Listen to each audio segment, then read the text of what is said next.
Everyone, my name is Mark Siomo. I'm the Chairman of Ways and Means and the District 9 City Councilor representing Allston Brighton. Today is Monday, May 13th, and we are here with our good friends from the Boston Public Library Department as part of our fiscal year 20 budget review pertaining to dockets 0622 through 0625, orders for the FY20 operating budget, including annual appropriation for school for departmental operations, annual appropriation for the school department, appropriation for other post-employment benefits, and appropriation for certain transportation and public realm improvements, as well as dockets 0626 through 0628, capital budget appropriations, including loan orders and lease purchase agreements. I'd like to remind folks this is a public hearing being recorded and broadcast on Comcast Channel 8, RCN 82, Verizon 1964, and streamed at boston.gov/city-council-TV. I'd ask folks in the chamber to silence their cell phones and electronic devices. At different times through the hearing, we will take some public testimony. Folks can sign in to my left by the door. Please state your name, your address, any affiliation, and please mark the box yes if you do wish to testify. There are several ways that the members of the public can testify over this budget review period. You can come to one of the hearings and sign up as I just described. You can come to the hearing dedicated to public testimony on Tuesday, June 4th, between the hours of 2 and 6 p.m. However, we will stay as long as we need to hear everyone who would like to speak on the budget. You can send your testimony to the Committee on Ways and Means, Boston City Council, 5th floor, Boston City Hall, Boston, Mass. 02201, as well as email the committee at ccc.wm@boston.gov. In order of their arrival, I am joined by my friend to my left from South Boston, my colleague, Councilor Flynn. To my immediate right, my friend from Jamaica Plain, Councilor Matt O'Malley. To my far left, my friend from Dorchester, at-large City Councilor, Anissa Asabi George. With that, I will turn it over to President Leonard. Welcome. Good morning. Thank you very much, Mr. Chairman. First of all, congratulations to you on completing so many years of incredible service to the Council. We've appreciated your leadership and your support for our work throughout the years. This is my 4th year presenting as President of the Boston Public Library and 5th year counting my year as interim. I'd like to begin with some opening review statements from the last 12 months, and then we'll move formally to look at the budget matters and open questions. The document that we provided as part of the package includes a 39-page report on our accomplishments and goals for the year. Pages 2 through 6 include a summary of that work, which I think has been incredible. Over the course of the last year, we've seen continued increasing demand and usage across the system, both at the Central Library and at our 25 branch locations throughout the city. Usage for borrowing of books, usage of spaces, programming continues to be very high. We continue to stand up to the budget challenges we have and really meet the needs of the community, both for Boston, for Massachusetts, and visitors from beyond. Key accomplishments include a number of important hires on the leadership team. We have added a new Chief Technology Officer in the last several weeks, which is in some ways the first time that my old position has been backfilled at the library on a permanent basis. A new Director of Strategic Partnerships, and I'm pleased also to announce that our affiliate organization, formerly the foundation of the Boston Public Library, now named the Fund for the Boston Public Library, has hired a new executive director and will have a public launch of it in the weeks to come.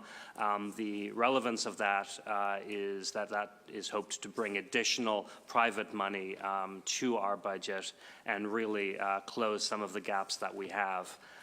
The city's appropriation continues to be strong, and we will, in the upcoming year, the proposed budget from the mayor continues to strengthen both on the operating side and on the capital side by adding a number of lines and increases to our budget.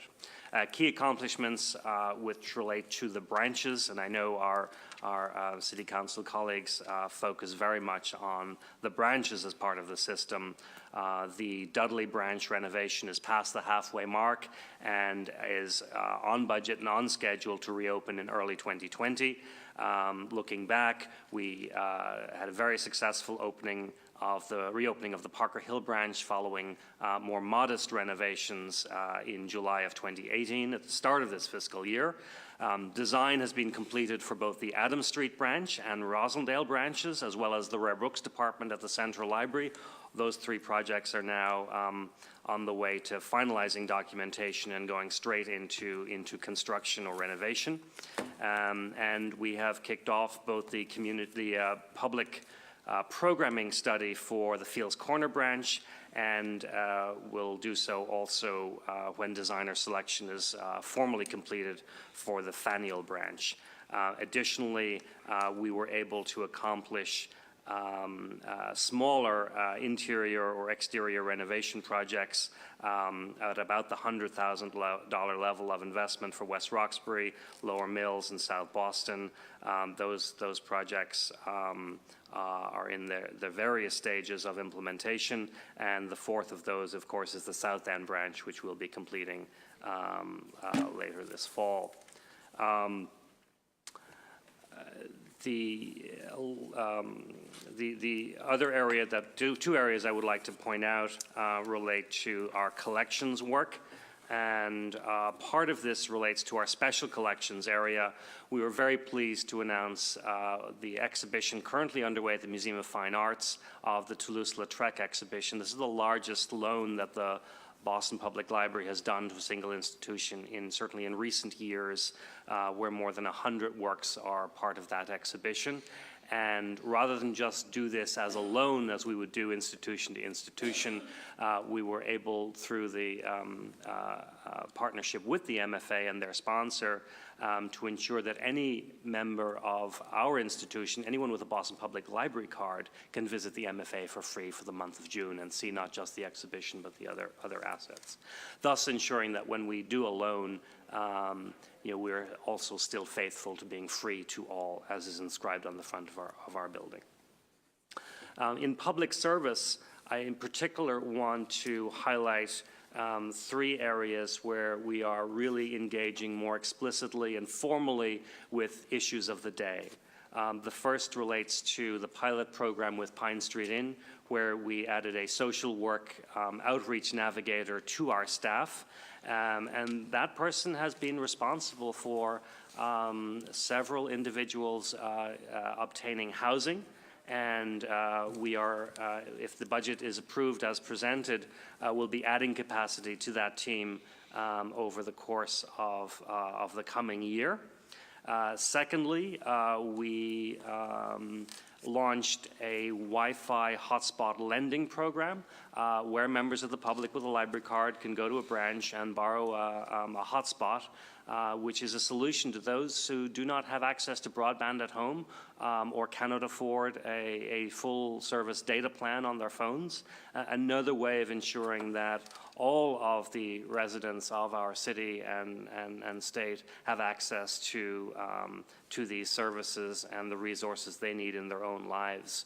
Additionally, in the programming space, we continue to pick up the themes of social justice in the course of the last year, notable women, and other issues that are being well attended. Everything from democracy and capitalism, through to gun control advocacy and other programs as well. At this point, I think you get a sense of the overall accomplishments. The main goals for next year continue to involve improving operations, ensuring that our capital projects are continue to be executed on schedule and on time, and building out or working with our affiliates to build out the private fundraising capacity so that we can continue to meet the demand of the general public, as well as bring new services into the mix in addition to the traditional services that we offer, whether it's printed books, e-books, or other options. As we look forward to the operating budget, we see increases specifically for our collections budget, for security across the system, as I noted, for the expansion of outreach services, and additionally, we have funding proposed to add 4 additional positions to our budget next year, 3 of which are frontline patron-facing services. Mr. Chairman, I'll pause there, and we'll go to the financials and other questions you may have. Thank you very much. And we've been joined by my friend from Back Bay, Councilor Josh Zakum. Let me just dive into a little discrepancy, but I think I know what it is. Last year's appropriation was a little shy of 37 million, and it shows in the current that it's we actually appropriated 38.1. Is that due to collective bargaining? Collective bargaining, both ASME and PSA scheduled this year. Great. Settled this year, I should say. Right, so that's reflected in bringing them up to where they should have been Correct. in last year. Great. And would have been funded by the reserve that the city holds. Right, great. And then the staffing, I was looking, it looks like you said you added 4 net positions, but reflected in the budget book, it looked like 4, where do I have it? I think it was 492. Yeah, there were some double-counted positions from the preceding year that were carried for reasons of swapping and repurposing. And so in the transition from FY19 into FY20, that duplication has been removed. So in effect, the headcount remains flat, and then with FY20, we are planning to add 4 additional positions once the budget is approved, including children's and teen librarian services. Great. And you mentioned earlier the new chief of technology and the strategic partnership. Yeah, so those become filled positions as well, as opposed to net new positions, although for the year preceding, one of those was an entirely new position added to the I guess slate. More of a central library question. I've heard more and more people getting married at the at the facility at the Central Library. Can you speak a little to what you're seeing? Any new trends? Is it positive? Any wear and tear issues? Or So we continue to have a very strong events team in partnership with the Catered Affair, who is the current incumbent of the catering contract, to market and draw not just weddings, but corporate events and other private events that are held at the library after hours mostly, and mostly on weekends after hours. And I think that the one trend that we are aware of between FY19 and 20 is that we did a larger number of events, but not quite as many truly large events taking full advantage of the entire facility. And so that's actually a net positive to us. The funds and profits, if you will, from those rentals goes to support many of the operational line items that our other budget line items are not able to accommodate, including upkeep of the buildings and whether it might be wear and tear. Additionally, I would draw your attention to one of the capital projects that was funded last year, but we will be formally commencing. In fact, we have formally commenced it, which is a review of the programming and restoration needs of the McKim building, the 1895 building on Copley Square. And so we'll be taking a deeper dive in looking at the building in terms of what it needs in terms of restoration. Indeed, if there is wear and tear that hasn't been addressed through normal operations, as well as opportunities to program space that is not currently in service. And we hope ultimately provide an experience to access our special collections. That would be the Johnson renovation equivalent, but in a more historic and preservation lens, if you will. Great. And then something more closer to my home. Good to see you, Eamon. Could you just give me the latest updates for the public consumption here regarding the Faneuil Library? We appropriated money for design and the FY19 budget, which we are in. Can you get us up to speed on where that process is now? We had our own conversation this week about selection and getting ready to move forward. So Sure thing. Thank you. Can you all hear me? Yeah. Yeah, thank you. So the total project budget for the Faneuil project is $12.6 million. We have we have $100,000 appropriated in FY20, and that will be largely for the design process. So the city, the library, along with the Public Facilities Department, got together and completed designer selection. The designer selection process. There's actually a vote on May 15th in front of the Public Facilities Commission in order to award that contract. After that, after contract award, there's a contract negotiation, and then we expect to start in the summer with a full design process, a community process, and that typically takes about a year. right. And that will kind of follow the program study or make sure that the program study is reflected in the design as well. That's absolutely correct. So the programming study sets up all of the criteria for the design, and the design essentially uses that as a roadmap to deliver the project that the community wants. Great. And we have the benefit in this case of having a very detailed programming study that there was a lot of community engagement regarding. And so, my personal belief is that ended with a very strong sense of direction. And so, as the new architect, once approved, can move forward with that, there is very little reinventing of the wheel or starting from ground zero that needs to happen. Right. It's been a couple of years, so that there will need to be some refresh and make sure assumptions are the same, both in terms of what we think makes sense, but also in terms of what the community makes sense. But we do benefit in this case from having a very strong programming study that led us to where we are. Well, great. Thank you for answering my questions. And we've been since joined by my friend from Hyde Park, Councilor Tim McCarthy, and my friend from Dorchester, Councilor Frank Baker. Let me now recognize Councilor Flynn. Thank you, Councilor Siomo, and thank you to the panelists for being here. And David, I have a few questions. Our mutual friend Marlene from the Friends of the South End Library is here. We talk to her frequently. What's the latest on the South End Library site, possibly building a new library? What's the latest developments? Great. So I'll give a high level, and then I'll ask Eamon to comment on actual timeline.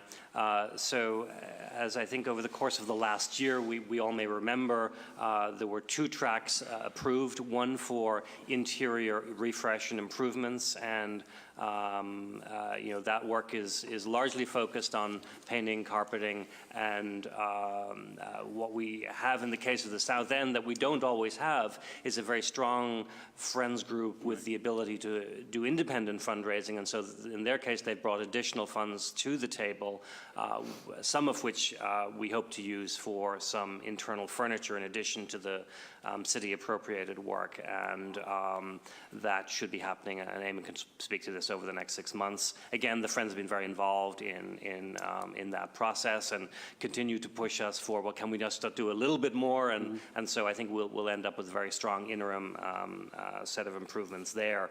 The other agreement that we had with the Friends, with yourself, with our city colleagues, was that the next logical step was to do a full programming study for the branch in the South End so that we know what its future requirements truly are. And that is one of the programming studies that is slated to commence in the upcoming fiscal year.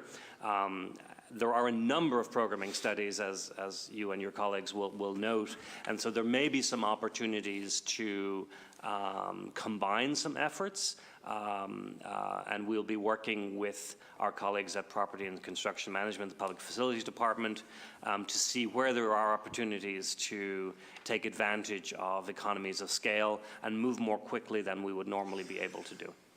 Well, thank you, David, and I'm encouraged by your comments. As you know, the South End Library provides excellent services to so many people in the neighborhood, especially many of our friends in the Villa Victoria as well. So I'm proud that the programming study is moving forward.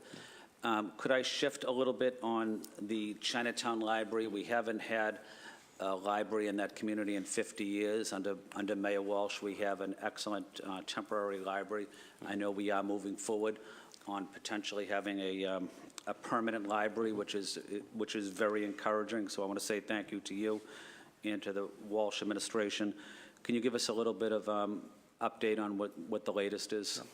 We've stayed very close to our colleagues at BPDA and to the Friends of the Chinatown Library in terms of the different possibilities and opportunities in the neighborhood.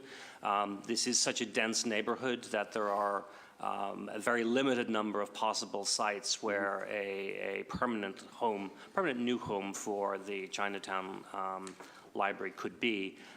The active debate and the active conversations relate to the Parcel 12 location, and this is a process that falls directly under the BPDA's authority at this point, but our conversations with the developer, with the BPDA, and with the Friends, the developer is in partnership, is a partnership between a couple of entities, including Asian Community Development Corporation, and I'm very confident that we're all headed in exactly the same direction. And that subject to BPDA approval, because they have the authority at this stage of the process, that we will have strong news in the not too distant future.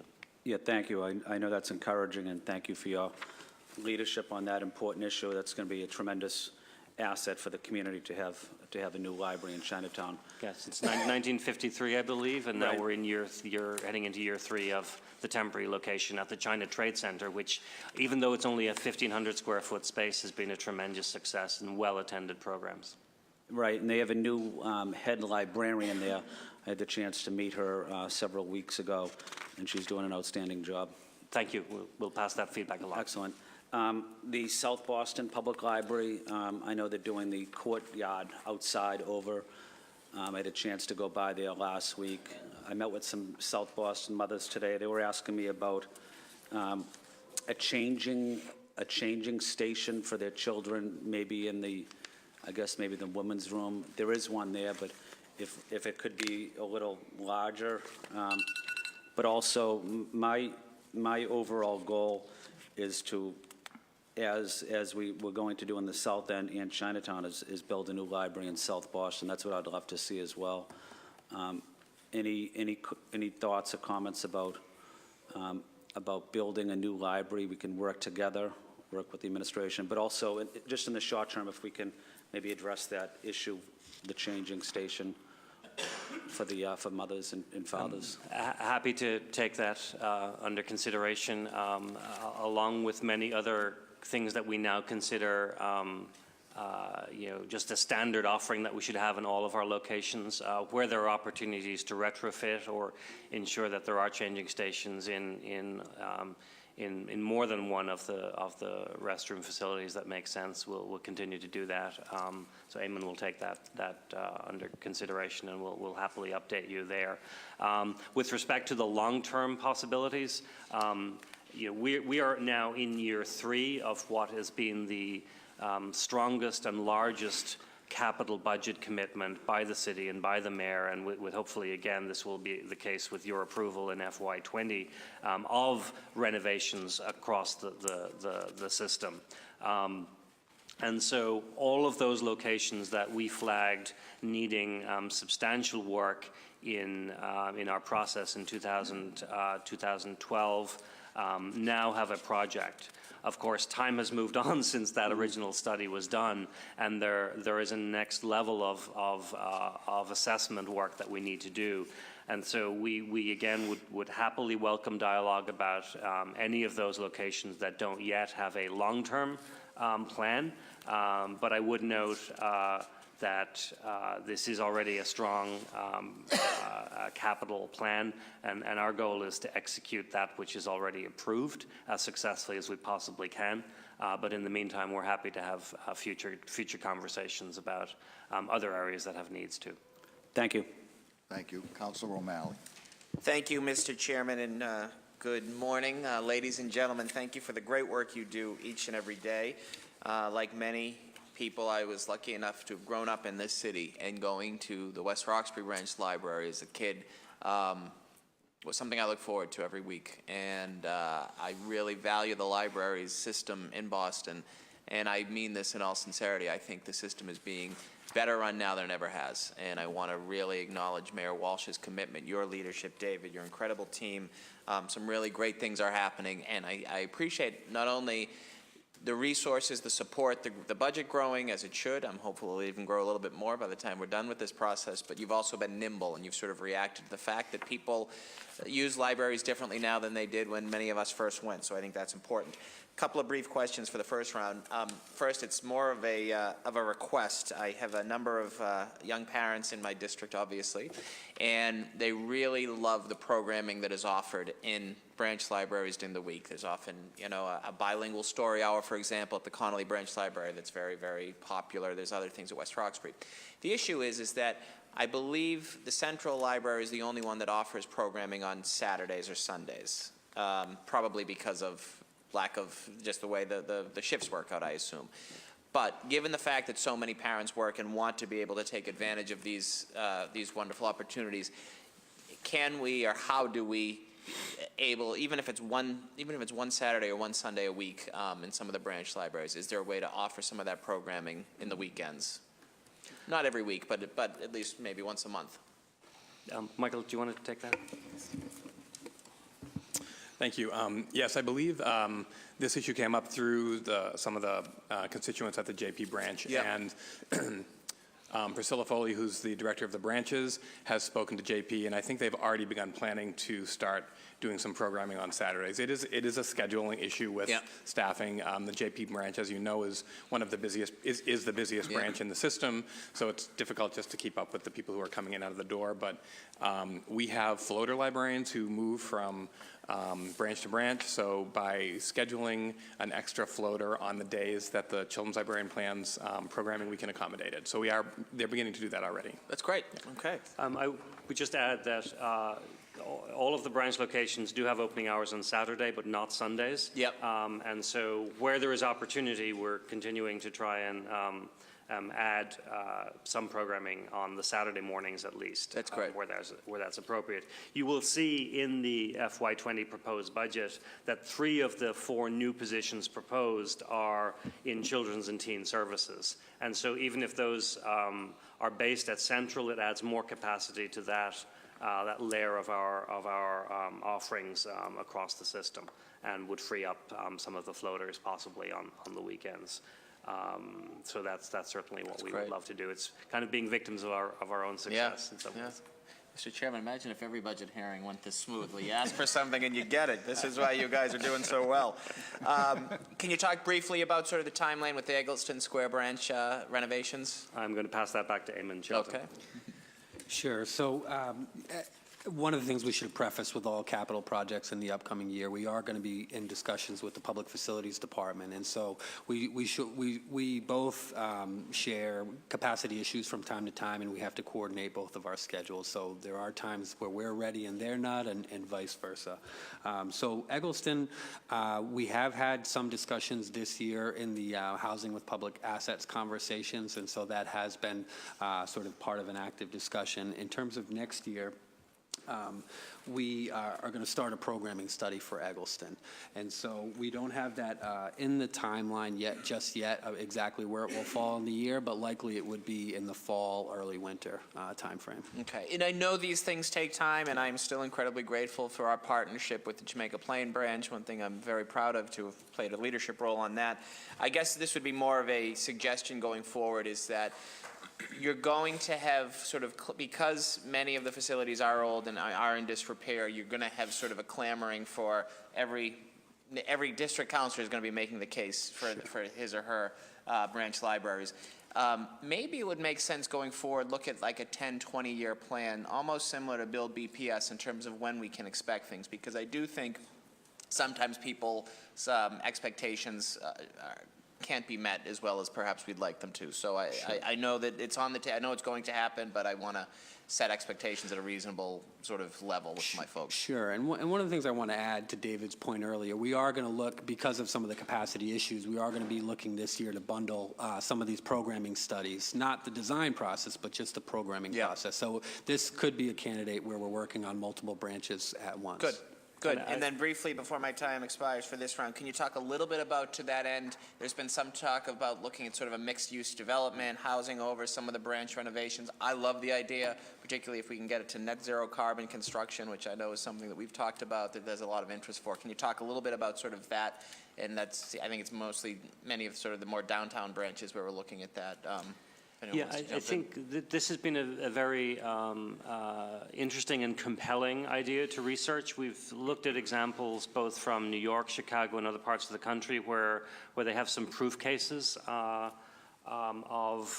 mixed use. In some ways, the Central Library is mixed use because we now have this GBH station through that partnership, as well as the Quai d'Affaires room rental opportunities. So we're used to doing mixed use at some level, but the idea of doing low or affordable housing in conjunction with a library in a new space, and so the 5 locations where this is formally on the table for at least exploration, and I think it was Councillor Baker who was very firm on this maybe a year or 2 years ago, that we start looking at this more formally. The 5 where we've identified this as possible, not that it will definitely happen there, but we should explore it, includes Fields Corner, which is currently underway, and this has been discussed publicly at the 2 community meetings that we've had there so far, and the community seems very open to it. Obviously, the devil will be in the details, and we want to see more, but Fields Corner, Eggleston Square, the West End, Chinatown will probably, all going well, be the first real example of mixed use, although I don't know what the mix of housing specifically will be on that development. And the 5th one is escaping me, so we can get back to you on that. Uplands Corner, yes, of course, thank you. Great.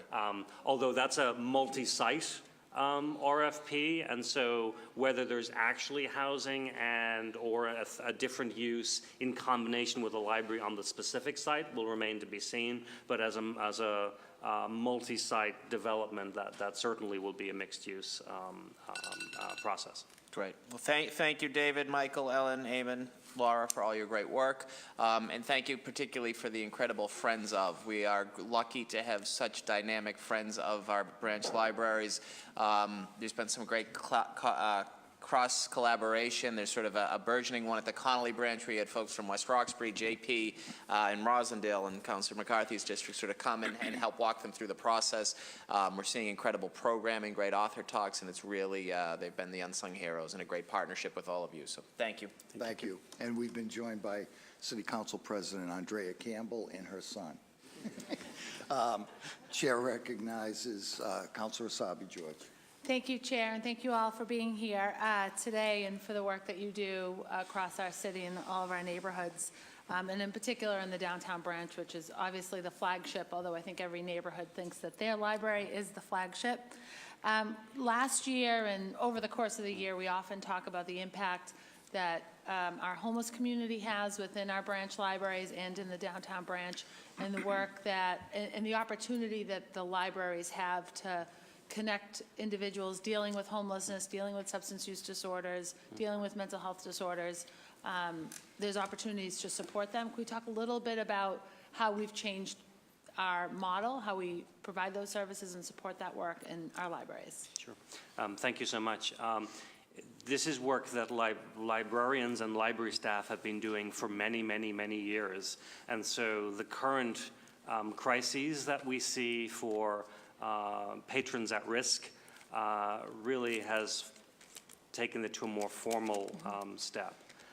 Over the course of the last year, we took a vacant librarian position at the Central Library and made that person a specialist in health and human services, really to be a reference and resource to either individuals who are suffering from a variety of challenges, such as you've mentioned themselves, or maybe you have a family member and want to know how to support them better. Additionally, through the partnership with Pine Street Inn, we added a full-time social worker to our staff. That person is funded jointly by the Department of Neighborhood Development and the Boston Public Library out of non-city funds. That person is a Pine Street Inn employee, but dedicated to the Central Library, and spends a lot of time both inside and outside the library just connecting with individuals who want to engage and are ready for that conversation about what is the support they need, or what are the resources they need to deal with the issues they're having in their own lives. That is a program that we believe has been successful, and you see funding in the city budget for FY20 to expand that. We want to expand that in two ways, not just simply add a second person to that team, which would then give us capacity to look at the branches that see a slightly larger number of individuals with those kind of challenges in their lives. But additionally, we're happy to share that we will be partnering with the Simmons School of Social Work. So we'll benefit not only from an additional person, but have that individual supervise and mentor some interns from the social work program at Simmons College. And so we think the combination together, as well as with training for existing staff and our security officers on how to deal with patrons who are experiencing difficulty, will continue to allow us to be a strong resource for people in need. I appreciate that, and it's finding the right balance between delivering the library services that our residents and our visitors deserve, but then also making sure that our residents who are dealing with a crisis at the moment are also getting the resources that they need. You mentioned some increases in security. Can you just talk a little bit about that, the additional measures that are in place and the investment? I'll ask Eamon to give details Right, on that, but this is system-wide. Yeah, so in terms of the increase in security coverage, we expect to increase at the following locations. And this is increased hours of our security guard. So it's Eggleston, Honan-Alston, Hyde Park, Upham's Corner. And then finally at the Central Library, we want to increase specifically at Tech Central, which is the public computer area, and then also throughout the Central Library. What's that dollar amount? 250. 250,000. Yep. Great, thank you. Did I have a bell? No. No, not yet. I'll end there with that note. Thank you. thank you. Appreciate it, thank you. Councilor I have more. Zachem. That was unprecedented. Never mind. My mic's already on. The mic's already on. Please. Thank you, Councilor. Thank you, Mr. Chairman. David, your team, good to see you. I will be fairly brief. I just want to first start off by just applauding the work both from a staff and service perspective, as well, obviously, the capital improvements at the Central Branch, which is obviously serves everyone in the city, but also serves as my neighborhood branch. It's a place I was talking to you earlier, David, where my son likes to go. I don't know how much he's understanding it at 5 months, but really enjoys story time and going over there. So thank you for that. It's a gem for the city, for tourists, for everyone, and particularly. In light of, we were at the Back Bay Association annual meeting earlier this morning, and they were recognizing many city and nonprofit workers from Pine Street, the police department. You were presenting the awards for the outreach efforts with the homeless population, with folks who are just experiencing hardship, whether it's mental health, addiction, whatever issues that congregate around the library, because it's a safe place, it's centrally located, and the increased outreach and services, it's a credit to the city. Obviously, there's always more we can be doing, but I want to thank you and your team for that work. One question I have about two other branches that are in my district, Mission Hill, obviously we went through, was it the re-roofing? Is that right, Eamon? Correct. Enveloping. The enveloping, that was the right term, sorry. That's fine. And people are just thrilled, to have that back up and running. I think that project worked very well with temporary services in the neighborhood, so thank you for that. And I see on the capital plan a study for the West End branch. And if you could speak to that a little bit, where your thinking is on what work is being done, if some of those partnerships, perhaps, public-private partnerships, using that land certainly as a branch library, but perhaps expanding, perhaps partnering with some sort of other development there. Could you speak to that?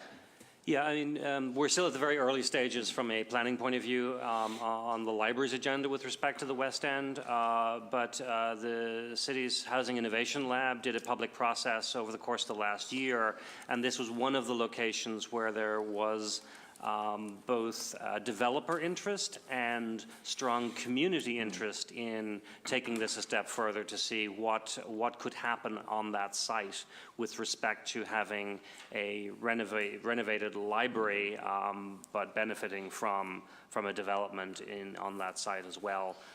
So the next logical step, given that level of interest, is for us to articulate through the programming study with the community, what do we see the library requirements being on that location for the next 5, 10, 20 years? Then that process, as it does in our other locations, can then feed what the opportunities are.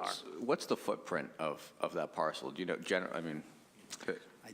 I don't have that information. My recollection is it's somewhat larger than the actual structure, right? Yeah, it's a generous site. There's parking behind it as well. So the site is much larger than the branch itself. So I would just, put in your ear and, continue to talk about this with developers in the area, is that as far as capital costs go, I think we would see a lot of ability for some of the community benefits for some of the large developments there. Mass General is embarking on a $1 billion expansion adjacent to this site, and doing that, and obviously a thoughtful planning process. I know how important this is to the neighborhood. We want to enhance the library there, but if we had a library on the first couple floors of a new apartment building or lab space or office space, that would obviously increase tax base for the city, probably provide significant capital and even ongoing operating support for that library. I want to make sure we take advantage of that opportunity, and certainly it's an area that even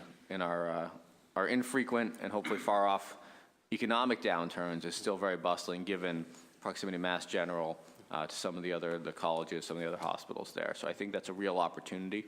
It's something I hear about from neighbors quite a bit, that make sure the library stays there, but we can look at some development, we can look at partnerships there.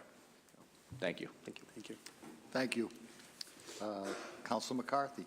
Thank you very much, Mr. Chair, and welcome to the BPL staff. As Councilor O'Malley stated, this is usually one of the easiest hearings we have. I really have very little. At least in recent years. In recent years, yeah. No, it's all good. my God. It's always all good. At District 5, we have Mattapan, which is a brand-new library. First of all, I want to just thank you for the staffs that you have at the branches that I deal with on a daily basis, whether it's community meetings there or going to the Hyde Park Library myself for books, and I'm an audiobook guy myself. I wish it was a little bit bigger selection, but that's a whole nother issue. But Mattapan, we go to community meetings there all the time, as well as the Rosendale Hyde Park libraries, and Mattapan's a brand-new library. It's state-of-the-art, and it's beautiful. Rosendale will be. Looking forward to continuing.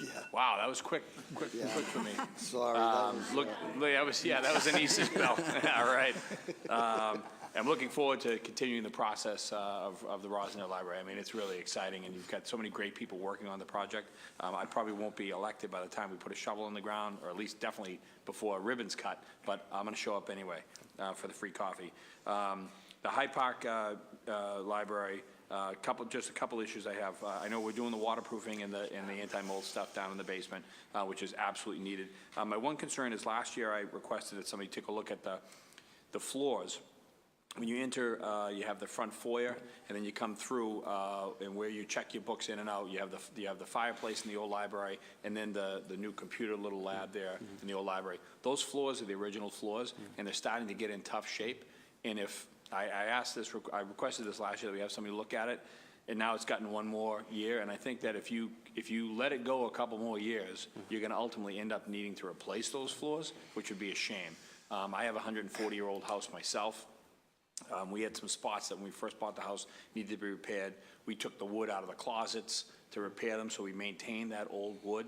But if you pull some of those carpets up, which I did last week in preparation for this meeting, you literally have some rotted planks, and you can feel it under your feet. It really needs to be addressed. Yeah, but we'll certainly take a more considered look at that. I recently was at the Friends meeting, their annual meeting, and that was one of the topics that came up directly. Yeah. Was the flooring issue. And honestly, if somebody wants to meet me out there, I'll bring the coffee, just to kind of go over it, because I think it's one of those where it could go under an emergency repair category and not go through the whole capital thing.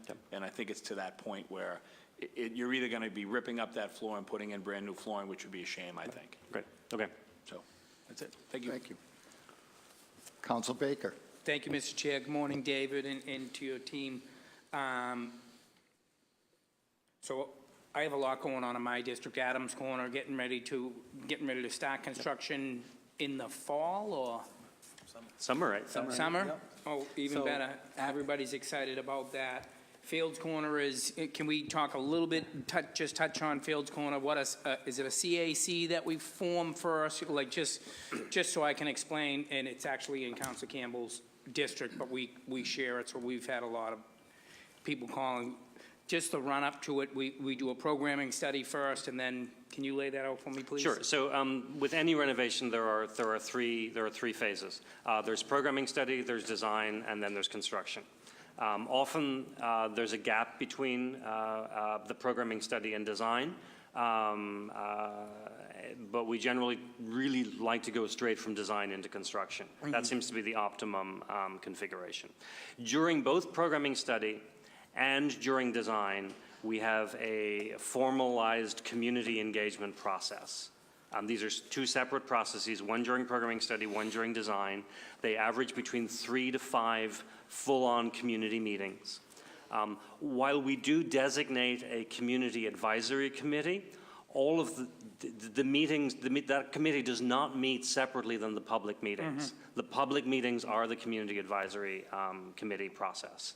And I think there was some confusion with respect to the Fields Corner community expectations.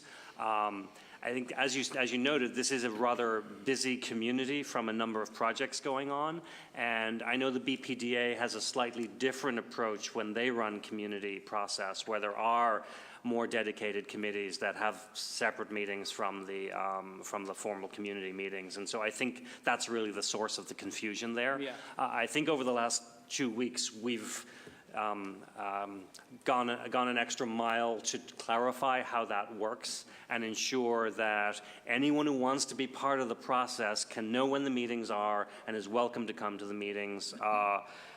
We've had 2 at Fields Corner so far. They've been well attended. Yep. And I think people have a lot of great ideas, and probably as usual want us to move faster, but nonetheless the community there is very engaged and very interested in seeing what the mixed use opportunities could truly be. Yeah, so just briefly explain to me how that may work out. So that will be a private developer will come in, and this may not even happen, but how do you, if we're able to speak about it, how would that sort of deal come together? Private developer own the, build the first floor for us, own everything above the platform. There are a couple of separated. different models we can use, both during procurement and construction, and then, the model for what the end use, who owns the property, who leases the property, is it condoized, all of those questions. There are a number of different models that can be used. This is new territory for us in Boston, specifically with respect to libraries. And I appreciate that you're actually trying to run out the ground ball on this one. Yeah, thank you. With respect to Fields Corner, how I think this could unfold is as we get farther along in the programming study, we, together with the community, will be determining what is their openness to on that site. I think the architects at the last meeting showed what a 3-, 4-, or 5-story massing building could look like, massing study building could look like. The ideal being, what we really want to stick to in Boston for libraries is, where possible, a single-story library that has a clear presence on the street. Those are kind of our starting points. Now, you don't always have the opportunity to build, say, in East Boston with such a beautiful site. And so the models of JP or Dudley, where the majority of the library is on a single story, but there's a mezzanine or there's a small basement for ancillary services, those are models we can use. So one could envision either simply a simple renovation on the Fields Corner site that just builds a better library, or a model that has something above it. And then, once we complete the programming study, we decide what's the right way to do this next. Is it where a developer comes to the table and owns the whole process, or we do it jointly, or so there are different ways we can do this. Yeah, so one step at a time, we'll see if the appetite is there, what the plan looks like, and then figure out how to bring it all together. Right, and we clearly are relying on expertise both from the BPDA and from the Department of Neighborhood Development from a housing point of view, economic development from what's the business appetite in the area, and so in conjunction with, of course, Property and Construction Management, Public Facilities Department. So this really is a team effort with the community. But right now, for Fields Corner, it's programming study. What are the library requirements? We're still at programming study. And what is the openness to what type of mixed-use facility? Thank you. Thank you, Mr. Chair. Thank you. Councilor Campbell. Thank you, Councilor Siomo, and thank you all for the work that you're doing, David, your team as well, and of course, those behind me and those actually at the libraries doing incredible work. I do have Mattapan Library, Fields Corner, Codman Square. We do a lot of community events and programming in these spaces, and the staff always make it easy. They're just, the institutions themselves, I mean, what they're doing on the ground is what these libraries are meant to do for community. And your staff, this can't happen without incredible staff. So know that the folks on the ground are remarkable. So I just wanted to thank them as well.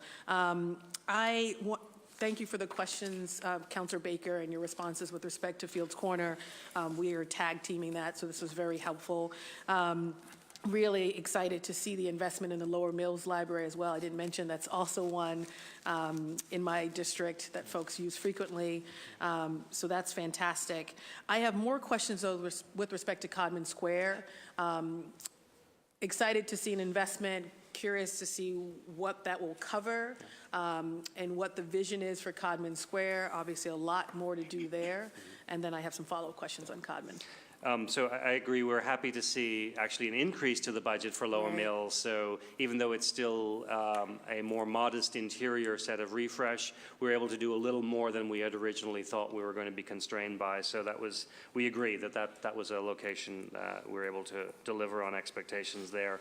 Codman Square is now in the proposed budget for the programming study, and we've certainly been talking about programming studies this morning in terms of what it can cover. Eamon has also suggested that because there are a number of programming studies on deck for FY20, we want to see, are there economies of scale where we can do multiple at once, again, without shortchanging the individual needs of a neighborhood or the community process. That would be a non-starter. And so we have, I think, felt that of the branches that weren't in the capital plan but should be up next, Codman Square was obviously in greater need than was originally identified in I think 2012, Councillor McCarthy's flooring issue at Hyde Park notwithstanding. And so, again, with Codman Square, we will start with, well, what is the changing neighborhood like in Codman Square? What are the unique needs of that environment? What should library services look like? That is quite a substantial site also. And so I think we can go through all of the usual assessments about what would be the right vision to have for a Codman Square library.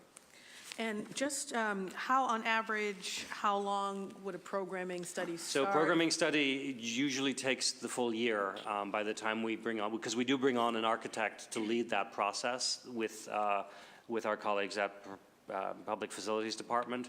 And then, design is usually a year to 18 months, and then construction can be around the 18-month mark as well. Okay. And there is often a gap, as we've noted earlier. Particularly with respect to Faneuil, there is indeed often a gap between programming study and going to design. And then, if this were to go through the budget, when might the programming study actually start?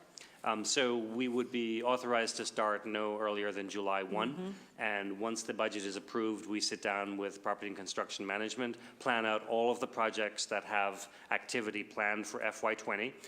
We obviously have to start with the ones that are in flight, as in those such as Dudley, Adams, Rosendale, that are going either in construction or going into construction, and then schedule the programming studies based upon all of our capacity.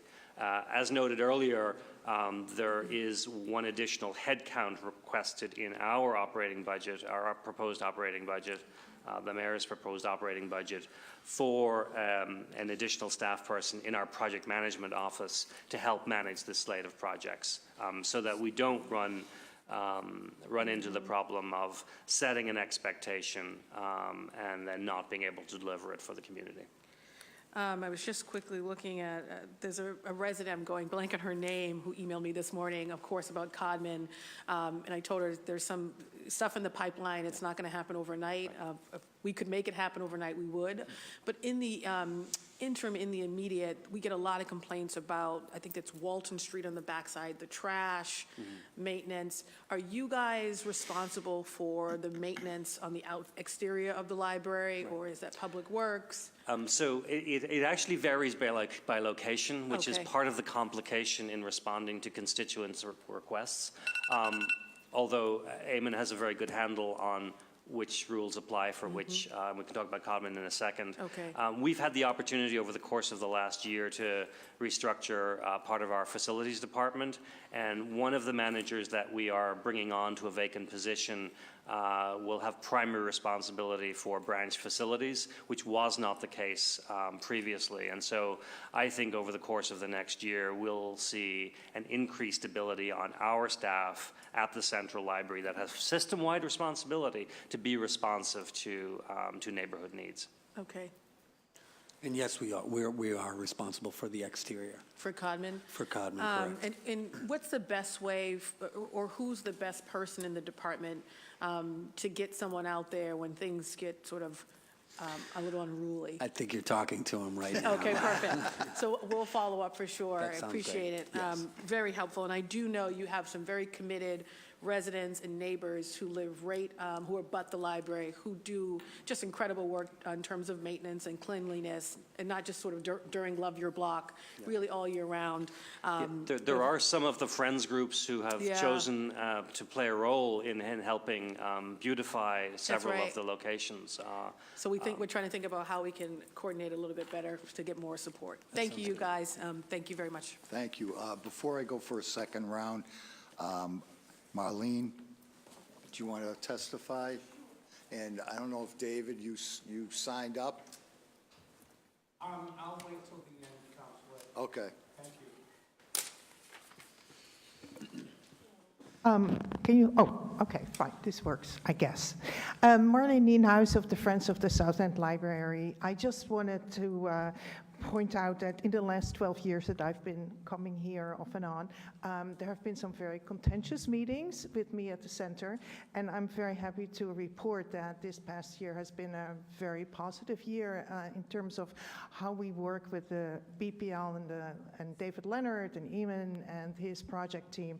We are really very excited about the upcoming refresh in the library. As David pointed out, there was an allocation by the city, and the Friends themselves raised almost $100,000 in private funds to add to this capital improvement, which I think is the first time a branch ever raised money for capital improvements. I also want to say that part of the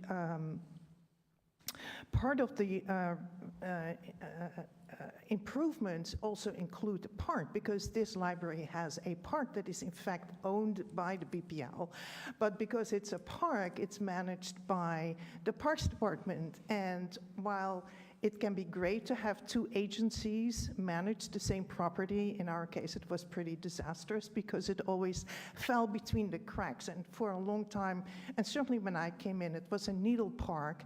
And as a result of fundraising and active board involvement of the Friends, that has changed over the years. And last year, the park was actually rebuilt and redesigned and rebuilt so that it is now a place that is open and transparent. It has a wonderful patio pavement sidewalk area where we can have concerts and events. The one thing that was not included in the funding, there was no money left for it, was plantings and irrigation. So the Parks Department advised that we apply to community preservation funding, which we did, and we did not receive any money. However, our new state rep for the South End, John Santiago, has requested as a line item funding for planting and irrigation for Library Park, and he tells me that as of this moment, it all looks very good. So it's a good news testimony. I want to thank you very much, and I want to thank the BPL team for having worked with us so enthusiastically. Thank you. Thank you. David, I was just looking at line item, the 440,000 increase, 444 in line 52,900. I think it's under miscellaneous and materials. Just wondering. It's contracted services. Contracted, I'm sorry. So contracted services, that is primarily the money for the new, the increase in the security contract, and then some other smaller contracts that came up this year. Great. And you mentioned several of the libraries that you're increasing the hours, and that's due to that. Okay. Councilor Flynn. Thank you, Councilor Siomo, and again, thank you to David and the professional staff at the public libraries. I know Councilor Zakem already mentioned the West End Library.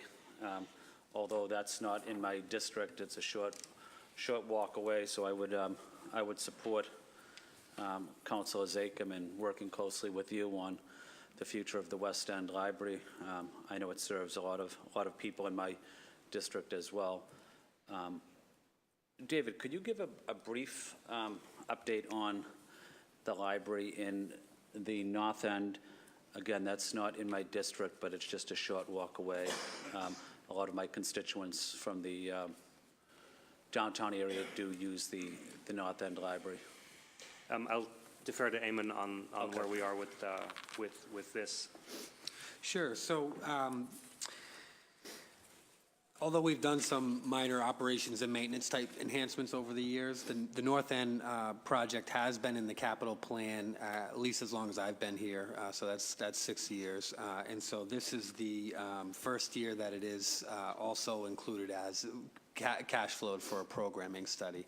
So we expect to kick off programming in this upcoming fiscal year, and as we kind of discussed earlier, we are looking to potentially include this along with some of the other programming studies to see if we can sort of bundle that effort. Yeah, thank you, and I know you're doing great work on that. I know you're working closely with Councilor Lydia Edwards as well, so we appreciate your hard work. And then my final question, can you give a little bit of information, David, on some of the outreach you're doing on ELL issues to reach communities that may not speak English? What type of services are you providing in various libraries? Yeah, I'll ask both Michael from a services point of view and Laura from a collections point of view to talk a little bit about that. Sure. Sure. So we do have a literacy services department for adult English language learning, and we were fortunate enough this last year to repurpose some vacant positions to hire an ESL trainer so we've been able to increase the number of classes we've been providing across the system in basic English, and also TOEFL classes, and some expansion of even some creative writing or some writing classes for non-English language speakers. We're also I've been going to the meetings with the new language and accessibility department here at the city, and there's been funding earmarked for various uses, and we're using that for a lot of translation services to translate some of our policies, our acceptable use policy, and other documents. We have several documents already translated, like our library card registration, but we'll be able to expand that to have more material translated, and then eventually looking forward to provide some on-the-spot translation. If people come in, there's a language line that we can take advantage of, so that if someone comes in speaking in language other than English, we can have them call on a desk phone and have it translated for us. Yeah, and from the collection side, we're continually looking at the various language needs in the community, whether it's learning a language or having materials in different languages other than English. We check in with the staff at the other branches to see what demand they're seeing from the communities, and have set up relationships with local bookstores and vendors that are specific to communities to add materials to the collection. In the last year, we also enhanced our online catalog so that it can be translated into English and Chinese, so that patrons can look for materials in different languages. Are we currently communicating on social media in languages other than English? We can take that, I think, as guidance where that's an area where we could do better. Okay. Yeah, that's an issue that's been important to me, is just making sure that we're able to communicate with as many people as we possibly can in English and languages other than English as well. So whatever assistance your office can do would be very helpful. Certainly, with respect to meeting announcements, we've certainly tried to do that, but okay. I think this is an area that we could grow in. We do advertise many of our programs in other languages in different neighborhoods. We also have just hired. We do a pretty robust instruction, teaching people how to use computers, and our recent hire there speaks fluent Spanish, so she's been able to start assisting us with teaching people how to use computers in Spanish as well. Okay, my last question. What type of outreach are you doing to residents with disabilities? That's actually something that was raised quite clearly to us at the end of last calendar year, and I'm in the process of putting together an accessibility working group in the library so we can address some of those issues better. Is that a working group throughout the public libraries or certain branches? We'll be looking at the entire system. The issue came up about the central library in particular, so Okay. we'll probably start there, but we'll be looking at all the locations. Could you keep me posted on that working group? Thank you. Thank you. Councilor O'Malley. Thank you, Mr. Chairman. Just looking over the packet, I don't know if you provided this or if our stellar central staff may have, but it's sort of performance measures in the year ahead. And just curious, the actual number for 17 seems too round and too clean to be the actual number. I just wonder if we didn't, maybe that's more of a guesstimate. So looking at library card daily usage was 3.3 million, actual 17, actual 18 was 3,029,762, and then the projected 3 million for 19, projected 3 million for 20. Similarly, library reach an even 10 million in 17, it was actually 9,614,405 for 18, 10 million projected 19 and 20. Is that a right assumption that it was more of a guesstimate? That I can't imagine we reached exactly 10 million people last year, although if we did, you all deserve raises. Can we take that? No. I mean, the actual 17, I mean, the actual 18 numbers look accurate, but the actual 17 numbers do look like estimates, so I would have to look and see. Just more curious than anything else. Sure. And I wonder if we should maybe be increasing the projected, because our actual projected for library card daily usage is technically less than 18 for 19 and 20, and it's only slightly more. I have all the faith in the world that we can do beyond that, so. Yeah, we do review these every year and take a look at them. I think for the purposes of this report, they just take the target of the previous year and pass it through. Okay, great. And then the line item, so you talked about the contracted service up 444,000. The chairman asked that. That's for salaries and changes. What's line item 53900, miscellaneous supplies and materials? It's a $400,000 increase. The increase in the collection budget. In the collection budget, excellent. We always have an issue with calling books which are essential to what we do miscellaneous services, but yeah, that's where it fits. In the Toulouse-Lautrec exhibit that's at the MFA currently, that is part of the BPL's collection that you're loaning to MFA? That's correct.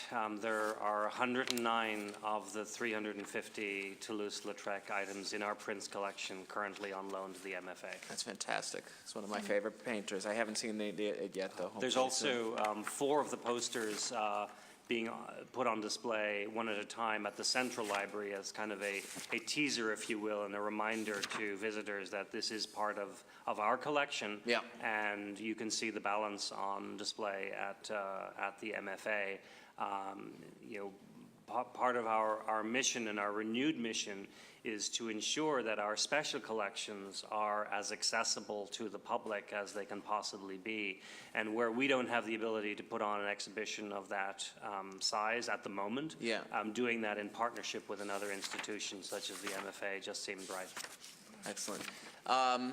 Is there any talk of a sort of a cross-partnership with the city archives? I'm thinking specifically about the West Roxbury location near Millennium Park. We have some wonderful things sort of in our archives that I don't know that we show them off enough or make them accessible to more people. Right. We've done a little work with with the city archaeologist as well. Yeah. And I think the opportunity right now is really on space management. But we have just, or are about to, hopefully approve an interesting transfer of items, the blueprints collection. Laura, maybe you could just speak to what we're about to do. Yeah, so since the 70s, we've held the blueprints collection that was originally at the buildings department. They no longer had space for it, and we took it in. So any buildings that were built from about 1900 to 1960, and when you registered for a permit, the city got a copy of the blueprints. Those came to the library as sort of an informal temporary basis, and so we're in the process of transferring those over to the city archives so they can be more accessible to the public. Right now, we we serve appointments, but it's restricted in what we can do with it, and it's better suited at the city archives for access to the public. I mean, I think as both the City Archives Department and the library, which share space at the West Roxbury Center, have realized, and as we've really begun to utilize the space better in both departments, we're realizing we simply don't have enough space to house all of the materials that we have in the proper conditions. And so there are ongoing projects to try and come to terms with that, and you'll see in the capital plan some specific projects that are maybe not at the grand scale that we've been talking at today, but are important from the point of view of ensuring that collections, whether they be in the care of the Archives Department or in the care of the library or in the care of other departments, really are preserved and indeed digitized for future generations. Thank you. Can I ask very briefly, what percentage of our books are taken out for an e-reader? It's, the digital and streaming is about 25%. That Wow. includes ebooks and e-audiobooks. Wow. I'm sure the day will come where it surpasses 50%, but It's growing pretty yeah, rapidly. yeah. I still like holding the books in my hand, but I'm glad that we do offer that service. Although we have found that certain printed materials are increasing in demand and usage, such as early children's literature, science fiction, mystery, and biography. So that tells us something that while the demand for increased digital material may be increasing, I don't believe that the use of the printed material will ever go away entirely. Certainly not. What was the most requested book this year? Oh, we're on trivia now at this point, so Yeah. we might have to get back to you. I'll have to get back to you on that please one. do. Please do. I think it was Becoming. Becoming. I'm but I glad a wanted former to First verify Lady. that. Yeah. Absolutely. I like it. Thank you. Thank you, Daniel. Councilor Asabi Joy? Thank you again, Chair, and I promise to use up every minute, if not more, of my time this round. We touched on it slightly in my first round of questions, but as you know, I do a lot of work around homelessness, mental health, and recovery, which we did touch on. Last year, we talked about kiosks being added into, installed into some of our libraries, if not all of our libraries, for proper needle disposal. Have we done that? Where are we with it if we haven't? I can take it. Yes, so we have. There are Sharps containers at every single one of our locations, and in, I believe, almost, actually all public restrooms in the central library as well. And then what about our branch libraries? So in the branch libraries, there are, we have them at every single branch library. And are they regular kiosks, like attached kiosks, or are they just the disposal buckets? Just, so they're all attached to the wall. Okay, great. And, yeah, so they're probably the size of a little bit smaller than a notebook. Yep, so Yeah. attached to the wall. Thank you. I'm just trying to visualize when you say container. And so just for the record, in all public libraries, public restrooms in all of our libraries? That's correct. And what's been the utility rate? Are we emptying them weekly, every other week? It varies by location. Because the program was new last year, we're still working on sort of the metrics, but there are some locations we initiated the program where we would sign up to pick them up just once a year or twice a year, depending on the location. So the central library has probably been the most frequently emptied, but it's not weekly. It's really every couple of months. The other problem we have that's sort of distorting our metrics is that we have had people tamper with them from time to time, so we've been getting some false positives. I'm sorry, false positives? Like it's full when it's actually not. Oh, I get you. Right, so we would send someone out to come and empty it, but it really wouldn't be empty. It's really just somebody tampered with it. Great. And what is our budget for needle disposal for that whole effort? Do we have a line item for that? So we're working with a private contractor to do that. So they supplied all of the boxes, and they would, supply the services for picking them up. Ellen, I don't know if we have the figure. It's certainly less than 10,000. I can tell you that. I would be curious offline, just to receive the information on how many restrooms or kiosks we have, disposal buckets, the frequency of disposal, and then the cost of that effort. Sure. I'm a big advocate of providing needle disposal, sharps disposal, especially in public spaces like restrooms. Private businesses doing it, the airports are doing it, and we want proper disposal. We don't want them in the waste. And we are looking at improvements as well, especially with our new renovation projects, to have more sort of built in, so they look better. It's not really just a box on a wall. It's sort of built into the wall like you would see a trash receptacle, and Great. et cetera. I appreciate that. Thank you. And then last year, we also talked about voluntary Narcan training. And again, I realize that we're in a library hearing, but this is our new reality. And unfortunately, substance use disorders and the risk of overdose are high in our city. So could you talk a little bit about Narcan training and how that's gone over the last year? Sure. So we've done several rounds of Narcan training for staff, and we do that periodically. I think we're looking at doing that about once a year now, a series of trainings that people can attend. Some branches have also done some trainings that anyone can attend. We're also, our staff trainer is also looking into having Narcan available at every location, and then that can be replenished when we run out. Great. Thank you for that. And then again, because the work that's expected or the challenges that we're facing in our libraries requires this, but we've also in the past talked, and I think this is related to some of the social work efforts that are happening in our libraries. Can you talk a little bit about any trainings around de-escalation, mental health, first aid, active just bystander training? Yeah, so that's been the main focus of most of our trainings in the last year or so. For the general staff, we're just doing a second round of conflict de-escalation training. I just went to it again last week. We have pretty good attendance for those trainings. We also did the conflict de-escalate, the active bystander trainings. And is that for staff or for the public? These have been mainly for staff. For staff trainings. Yeah, and great. we've worked with Simmons, as Simmons University is. David mentioned both the College of Information Sciences and Social Work, where they came and did some focus groups with staff to see what the common issues that they have been facing are, and they are now rolling out trainings based on what they learned from the staff. And the one thing I just want to quickly mention that didn't come up earlier, we also have the Parry coaches in several locations, the Police Assisted Addiction and Recovery Initiative.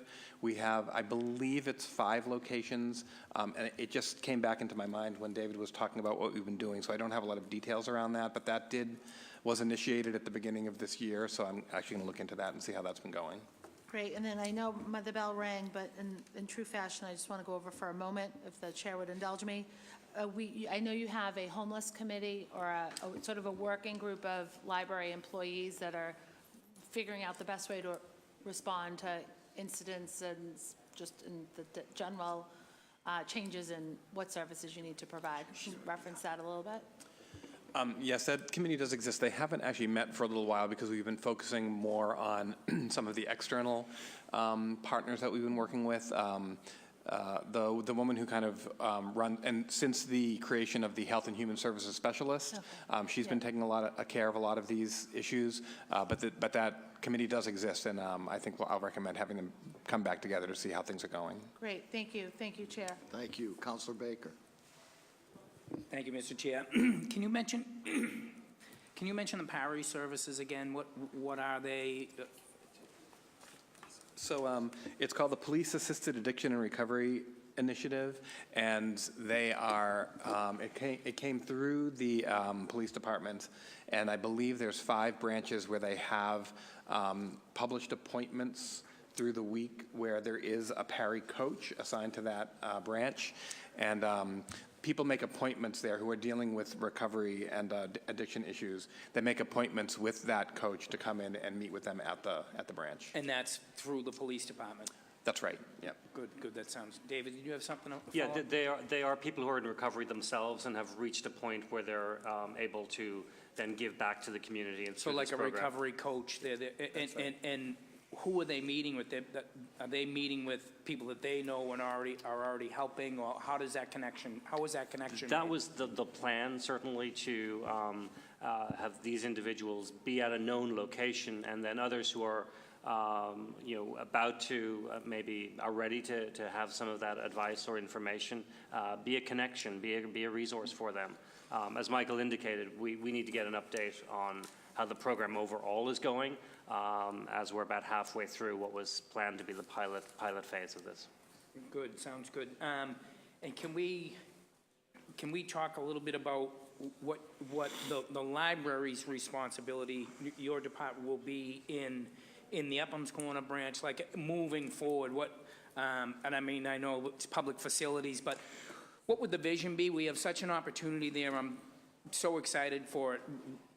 We're able to tie the strand in, and can you just talk about that a little bit, David? What maybe your vision may be, if we're allowed? So I mean, the existing Upham's Corner branch has needed a new home for quite some time. It doesn't meet the accessibility standards or even basic standards for good library service today, although the staff there do an incredible job and the location is well loved by the community. Mm-hmm. None of that's in dispute. And so the opportunity to be part of more of a neighborhood reimagining process has been incredible. We've been present throughout the Imagine Boston 2030 planning process and the Upham's Corner Working Advisory Group. That process is being led overall for the city by the Department of Economic Development and John Barros. And, I think one of the key deliverables of that process is to think of this redevelopment or this reimagination as anchoring a new arts and culture district. And we're joined in the audience by the Chief of Arts and Culture, Cara Elliott Ortega. And so this really provides us an opportunity to have our two areas really collaborate on the ground, with the Strand as one true anchor piece, but equally the library as another key anchor piece for that neighborhood from a civic and cultural engagement point of view. We have thought of having the library as in that case, its special flavor or its special characteristic have something to do with the arts and culture sector. And as we see these new RFP process go forward, re-engage with what would be an abbreviated programming study, or more of a programming update to define what those needs really will be. There are a couple of different sites that are possible for where the ultimate library will be. And so I think when we know which site is the preferred site, what else is going to be on that site, what are the adjacencies, then we can put that together with what the vision of the library will be. Do we have a sense of what we're looking for and what you're looking for in square footage up there? We do. I can get back to you on what the actual document calls for. So the Bank of America building is not big enough? Not as is. As is, yeah. So maybe there's an opportunity to augment that facade or that building and have that be. Right, and I think that's one of 2 or 3 possible locations in the overall development that would work for a library. Yeah, fabulous opportunity for us in Boston, and I look forward to it. Can you talk about the civic engagement series a little bit, David? When is it? What are we, who's coming? So we've just reached the end of the second year of this program. And one of my personal highlights was just the ability to interview David Hogg, one of the Parkland survivors, through that series.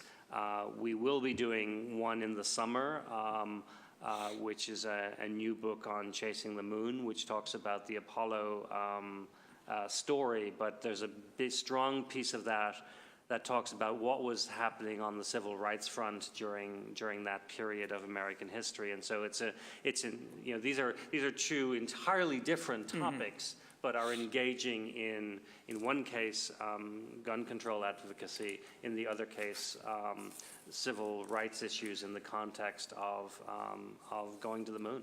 Yeah. Will you make sure that we have communication on that series? I'd like to come and sit on some of that. Will you talk briefly about the gala, or gala? Gala. Whatever way you say it. Certainly. The update on Upham's Corner is That's what we requested in the public RFP. so the public RFP speaks to up to 20,000 square feet as being dedicated, but I think we don't know what would be shared space versus dedicated space versus back of house space. So I want to be very cautious about that. We think that somewhere in the 12 to 15,000 square foot range is where the sweet spot of a typical branch library could be. But we have locations with temporary Chinatown from 1,500 square feet right now through to Dudley, which I think is 27,000 square feet. So those are quite a range of numbers. To go back to your The gala. We've spent the last 2 years effectively strategizing, planning a relaunch of our private fundraising efforts. The former foundation essentially went on hiatus 2 years ago so that we could work out what the new strategy would be, working with our affiliate partners. The entity will relaunch as the Fund for the Boston Public Library in the coming weeks. The new executive director is on board and has started, and the signature event to really launch this, aside from a press event that we will do between now and then, so on June 8th? 7th. Friday, June 7th, will be the library's inaugural gala, run by the fund. I guess we should work out by June 7th what the right pronunciation should be, depending on which side of the pond you're from. And the funding goes towards just operations? Yes. The goal is after the costs of the event are paid for, that those funds will be available to the Boston Public Library for the enhancement of services. We do an amazing, I think, job. Our staff do an amazing job with the resources from the City of Boston, and hopefully you'll approve the mayor's proposed budget for FY20. We do have state allocations that we fight hard to ensure stay in place year over year. All of that took hits in 2001 and 2009. The private fundraising has not, in the recent decade, really been where it could be. I think we're now on the verge of having a strong, high-level fundraising plan that will bring additional funds to the table from individuals, from corporations, people of wealth. The leaders in the philanthropic community more broadly in Boston have been very encouraging over the course of the last year. We will have some announcements on that front in coming weeks as well. We believe we're really strongly set up for success, and we'll be managing through Ellen's team and her great work around ensuring that those dollars, once they come through the fund, enhance exactly where the most urgent areas of need are, whether that's in staffing or in programming. So we're really excited about what the future holds on that front. Thank you. Thank you. I just wanted to touch. Could I just add that? Yeah, sure. That while those are that's the higher level fundraising, that in no way diminishes any of the work that our smaller friends groups or mid to large size friends groups that Marlene indicated does at the grassroots level. In fact, our vision is to simply have greater coordination among all of the fundraising efforts that are going on. Great. Thank you. I just wanted to talk a little bit about external funding, and looking back to FY17, we're kind of back where we were. We had fluctuations downwards in 18 and 19 back up to where 17 levels were. Just wondering how we're doing with our state aid and where the external funds are coming from, and to what, maybe if you could provide us at another time, the historical, maybe going back to, say, FY15 to current, you know, the sources of all the external funds. Sure, I would say just quickly on where we are for next year. If you do look into back to FY17, you see we're almost just a little over 9 million. We're projecting we'll be at about the same place in FY20. Part of FY17 was coming off the first round of the inventories and the mold outbreaks, so we had some pretty high spend years. In FY18 and 19, without the fund in place, we had pushed some of our salary costs over to the city budget. The city allowed us to do that. Next year, we're assuming that our spending will go up a little bit. 3 particular reasons. Again, the fund is coming back on. And then we've put some money aside these last couple of years. As David mentioned, we didn't have a chief technology officer for a couple of years. We use external funds, primarily enterprise funds, for a lot of IT costs. We put those funds aside. Now that he's coming on, we have some money for him to spend, so we're assuming that'll happen. And as you probably know, the city budget doesn't include funds to replace furniture. So one of the things we've done is to try to stockpile some money from enterprise and start putting about $100,000 away every year to spend to try to replace some furniture. So that's the 3 big things that we expect, and 3 reasons that we're going up in FY20. With respect to state funding, over the last 2 to 3 years, we've seen that flat or seen modest increases. Again, that is nowhere near the level that it was several years ago. The Boston Public Library does serve as library for the Commonwealth, and the particular program under that funding is to assist libraries and cultural institutions throughout the state with bringing their collections online, and we do support the portal that provides access to those collections at digitalcommonwealth.org. And the trajectory that the state budget is on for this coming year does suggest there could be more than a slightly modest increase in that funding in the upcoming year, but we're not done there yet. Right. We're at about $3 million for state funding. If you look back in the early 2000s, it was over 10 million. Really? Wow. Doesn't surprise me.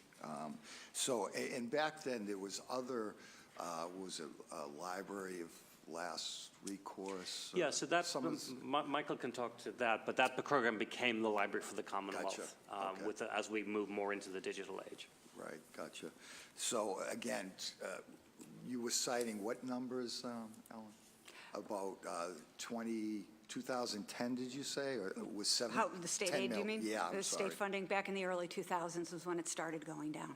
Okay, and then And obviously. now we're at about 3 million. 3 million, and obviously we went through the really tough times around FY10 and 11, 9, 10, and 11. So an additional hit too, but the real funding, the high levels were back in the early 2000s, and we've never recouped that. Right, and if few of us were here during those horrible years when we were cutting staff, we were almost attempted to close libraries, and now we're back, but it's not, and I hate to say this, but it's not because of any largesse from the state. It's our own city putting the resources in to make up for lost revenue.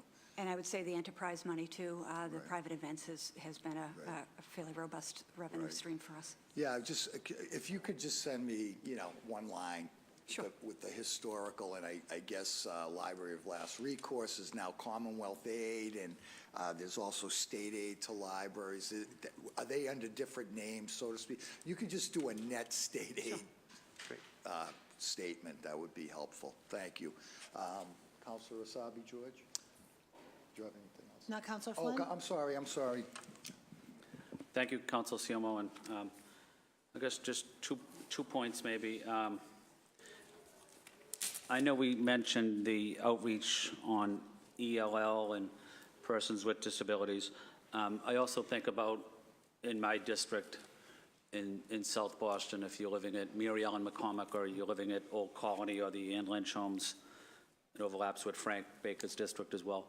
But what type of outreach you're doing to residents in BHA.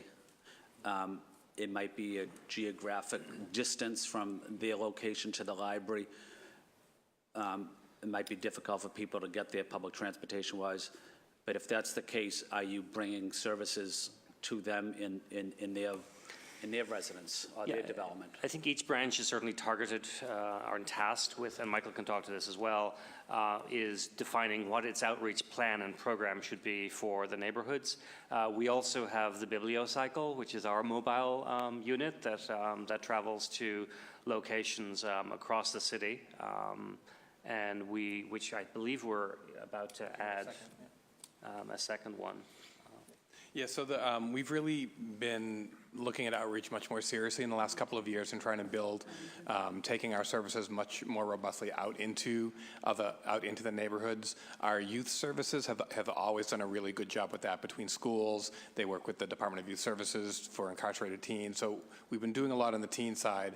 With the addition of the Health and Human Services specialist, we've been focusing on a lot of homeless shelters and other areas where we can provide services in other locations. So I think making note of the VHAs and things like that, I'll make sure that that's on the list of areas we're looking at. And as David mentioned, we are asking all of our branch locations to give us a list of the organizations that they are doing outreach to so we can have a comprehensive idea. Yeah, in almost every development in BHA has a Unity Day. In the summertime, it's a cookout. People come together. There's nonprofit social services. But could the public library system be part of that as well? Yeah, that would be perfect for our Bibliocycle to attend that. And Bill McGonigal, if you want to touch base with Bill McGonigal.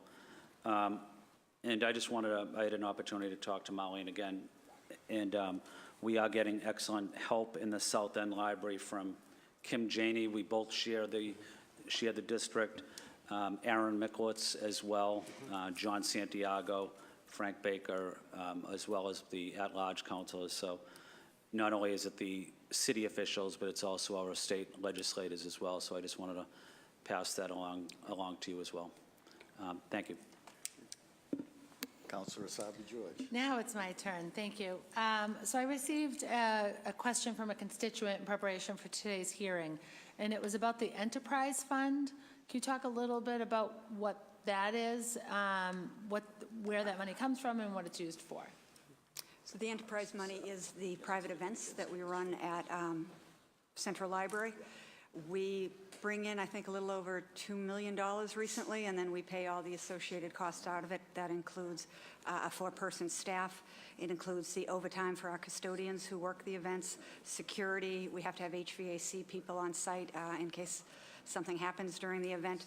And then after that, the monies come into our coffers. We use them for collections budgets, for additional money for collections. We use it for IT spending, really a whole host of items across the library. As I just mentioned, we're putting some money aside to help replace furniture. That'll come from the enterprise fund. So I think right now it is the major source aside from the city budget for discretionary purchases.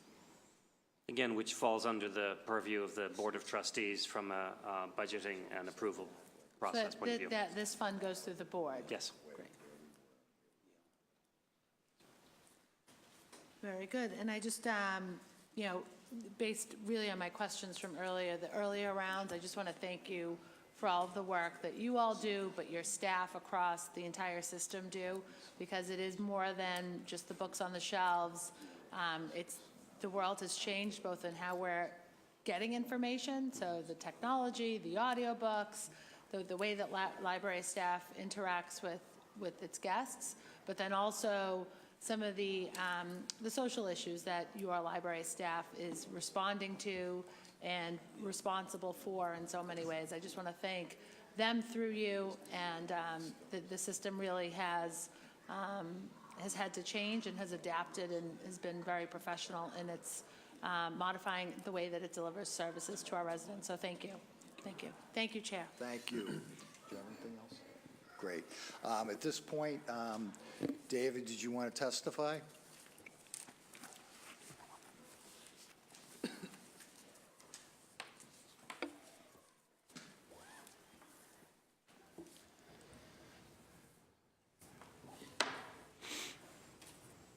Thank you very much, Mr. Chairman.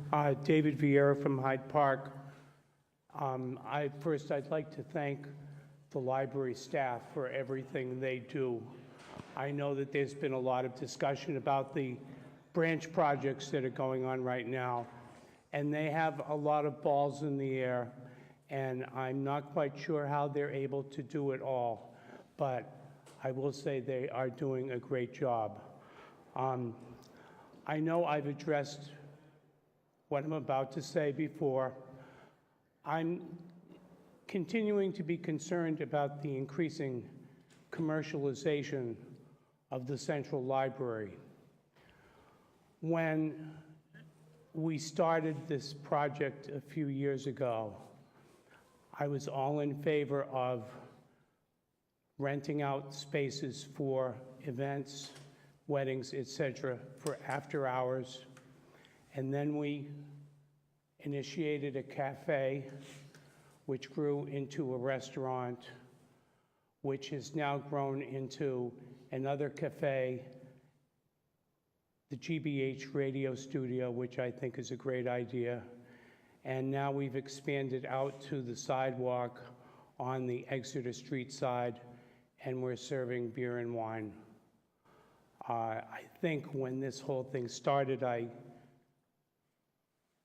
commented to this committee when these proposals were being offered that perhaps we might build a lap pool in DeFerrari Hall and serve drinks there too.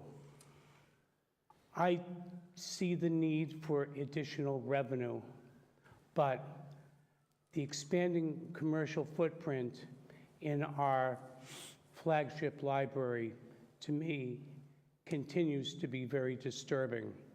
And back in 1848, when our library was founded, the state and the city made a contract with the people of Boston to have a publicly funded municipal library.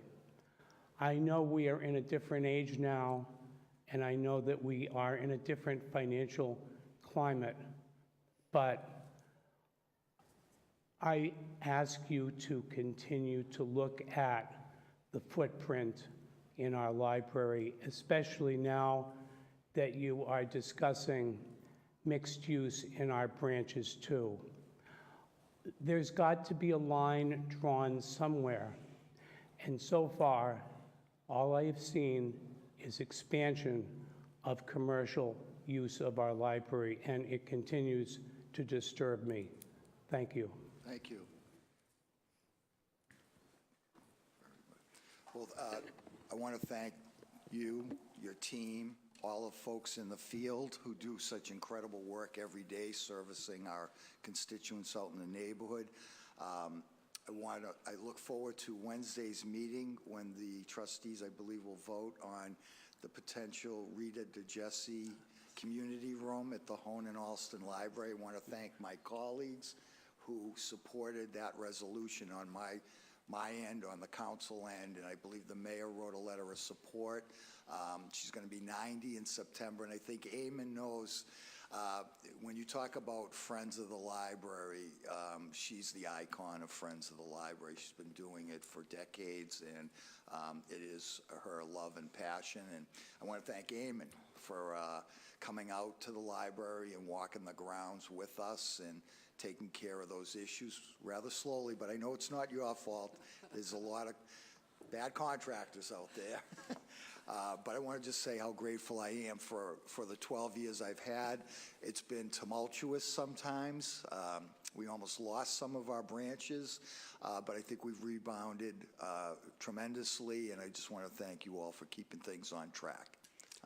Thank you, Mr. Chairman. For the record, that meeting of the trustees is tomorrow. Oh, it's tomorrow. Okay, great. Look forward to it. Thank you. Thank you. And hopefully we'll all be there for the unveiling or whatever the ceremony will be. We look forward to it. Thank you. This hearing is adjourned.